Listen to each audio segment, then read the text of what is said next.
אתה יכול עוד לספר על מכירת העולם הזה? איך? סגירת העולם הזה, מכירת העולם הזה. סגירת העולם הזה. פרק עצוב. מה קרה לעולם הזה? קרה לעולם הזה שנדמה היה שהוא הופך למיותר. אנחנו היינו יחידים, לבדנו, שכתבו כל מה שניתן לפרסם, שאין לו סיסמה בלי מורא, בלי משוא פנים, שכמעט לא היה דבר שלא פרסם, החלטנו לא לפרסם, באמת רק מקרים מאוד מיוחדים. היה לי כלל, אנחנו לא מפרסמים עניינים פרטיים אם מעורבים בזה ילדים, גירושים למשל, דברים כאלה. אבל או שבאמת מסכן את ביטחון המדינה בצורה קרובה וודאית. פרסמנו את הכל. לאט לאט, בהתחרות בין ידיעות אחרונות ומעריב, הרבה מחסומים נפלו בעיתונים האלה.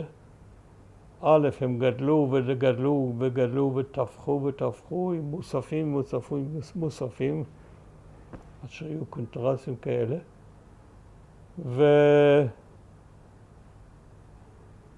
קונטרסים, אני חושב שצריכים להגיד.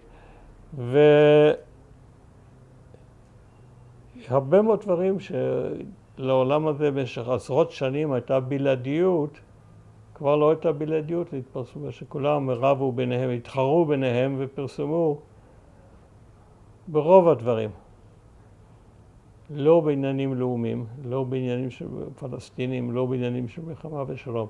אבל כל השחיתויות, העולם הזה חי משחיתויות מידה רבה. העולם הזה חשף, את זה עוד לא סיפרנו, את השחיתויות הגדולות במשך עשרות שנים. כשהמשטרה הייתה בידי מפא"י, אנשים ידעו שיש רק כתובת אחת בארץ. אם אתה רוצה לגלה שערוריה, וזה העולם הזה. והמונופול הזה לאט לאט נשבר. שחיתויות יכולת לפרסם בכל מקום. להפך, ידיעות ומעריב התחרו אחד בשני, מי יהיה קודם, מי שיכול להגיד, אנחנו חשפנו. וזה דבר אחד.